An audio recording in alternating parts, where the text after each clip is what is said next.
Get a room. Get a room. Have you ever heard that expression, when two people have chemistry and they're kind of like romantically attracted to each other and people can notice it? They say, oh, go get a room. You two should get a room.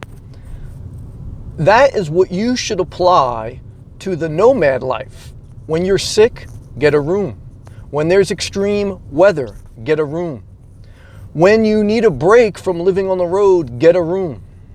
Rent a hotel room when there are extreme times in your journey to supplement some type of hardship so that you can sustain this lifestyle.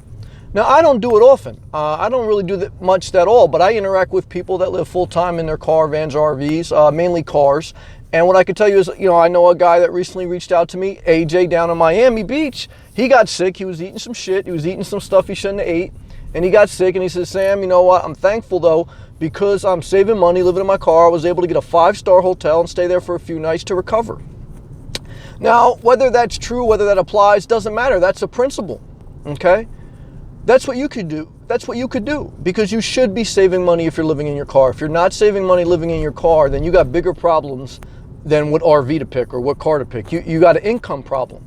And like I said, you have to have a certain level of income to enjoy life no matter what. And, but what I'm trying to tell you is, people often ask me, what do you do when it gets extremely cold? I survived 2 winters in my car in New Jersey, in the Northeast. And what I can tell you is I just froze my ass off. I got real sick and I just kind of bared it out for the most part. But if you got really sick or if you got really hot or you got really cold, you can rent a hotel room for a night, 2 nights, 2 weeks, 2 months if you wanted to. Even if you spent a couple grand in 2 months or whatever, you would still be ahead of the game because most people spend $2 grand a month on their mortgage. And even if they have an apartment, they're spending at least $1 grand on that. So apply this principle. Remember that saying, you should get a room. Now also, that also applies if you want to get some sex, if you want to get some ass. Let's be honest, all right? A lot of nomads out there still in the game. They still want to have some action, whether they're dealing with MILFs or DILFs. And I'm not mad at them. If they're having mutually consensual love, sex, there's nothing wrong with that. I'm mainly out of the game, very retired. But what I can tell you is get up on a room, all right? I think R. Kelly has a song about that, get up on a room. Now, I know R. Kelly got real wild, so I'm not co-signing R. Kelly. But what I'm trying to tell you is, remember this message, okay? You have the greatest asset in the world when you live in your car. What is that asset, inspirational nomad? That asset you have is flexibility.